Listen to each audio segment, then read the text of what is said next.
U.S. officers are getting emails threatening their careers for following policy. War crimes are being waved away, and now Senator Jack Reed is demanding answers. This isn't just tense. It's about whether the U.S. military stays professional or gets politicized. Thank you. You're a very understanding chairman. I like that. Ms. Hegseth, you've written, and it's quote, "Oh yeah, and fire any general who hasn't carried water for Obama and Biden's extra constitution and agenda-driven transformation for our military. Clean house and start over." It's come to my attention that current serving military personnel have received emails threatening them with being fired for supporting the current DoD policies. One mail that was sent to a military officer with the subject line, "Clean house," reminiscent of your specific comment, states, and I quote, "With the incoming administration looking to remove disloyal, corrupt, traitorous, liberal officers such as yourself, we will certainly be putting your name into the list of those personnel to be removed. We know you support the woke DEI policies and will ensure you never again influence anyone in the future. You and the redacted spouse's name will be lucky if you're able to collect your military requirement," end quote.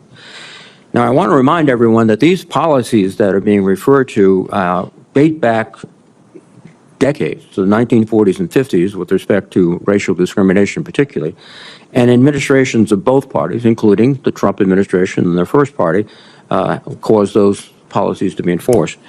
Mr. Hegseth, are you aware of these emails being sent to officers? Senator, you mentioned the word accountability, which is something we have not had for the last 4 years. Are you aware of these messages being sent to officers?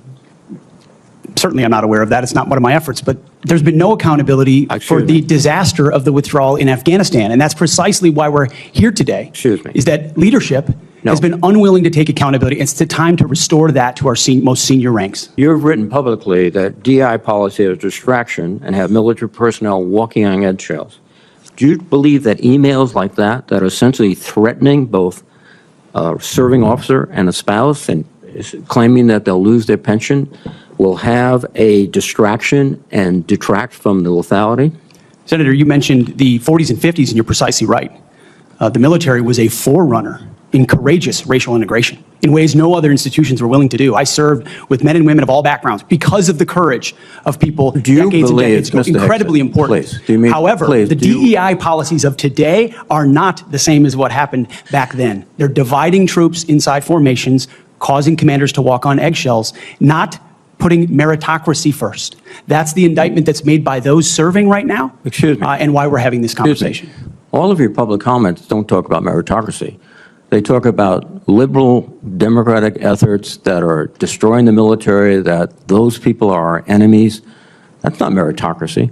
That's a political view. And your goal, as I see emerging, is to politicize the military in favor of your particular positions, which you've outlined extensively, which would be the worst blow to the professionalism of the United States military and would undercut readiness, undercut retention, because I can see officers receiving these emails beginning to wonder very seriously if they should continue.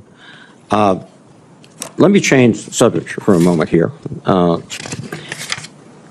You've been instrumental in securing pardons for several convicted war criminals. In at least 2 of these cases, the military personnel who served in combat with these convicted service members were not supportive of the pardons. They did their duty as soldiers to report war crimes.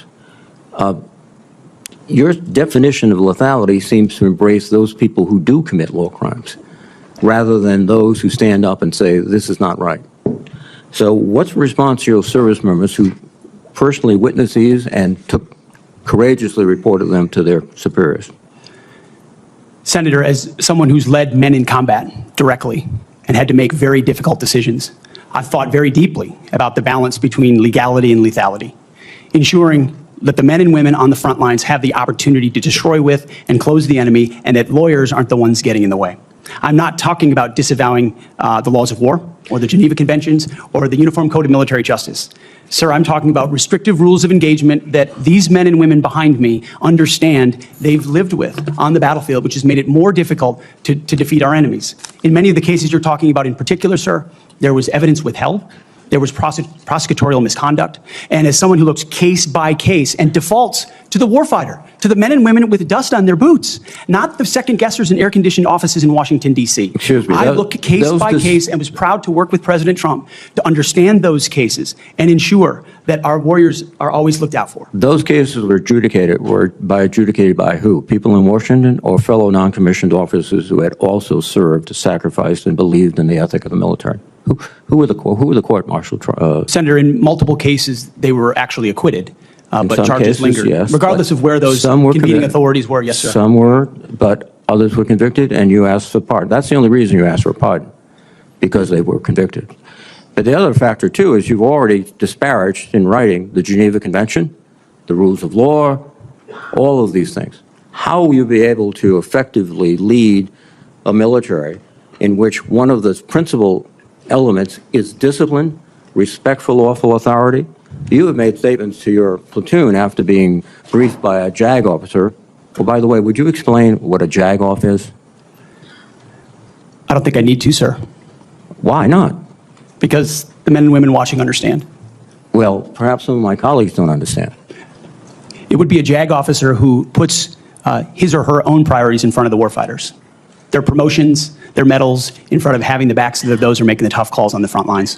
Thank you, Senator Reid. Interesting. Thank you, Senator Thank you Reid. very much. Senator Fisher. Thank you, Mr. What you're watching here is not a culture war shouting match. It's a serious warning about the future of the United States military and the danger of turning it into a political weapon. Senator Jack Reed isn't just challenging Pete Hegseth on a few controversial quotes.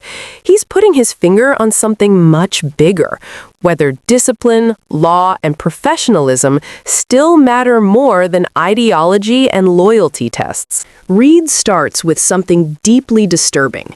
Active duty officers are receiving emails threatening their careers, their reputations, even their pensions, simply for supporting long-standing Department of Defense policies.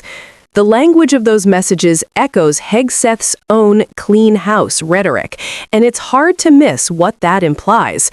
These aren't new or radical policies. Many of them trace back decades. The period when the U.S. military led the country in racial integration and equal treatment under presidents of both parties. That history is part of why the military became one of the most professional and respected institutions in American life.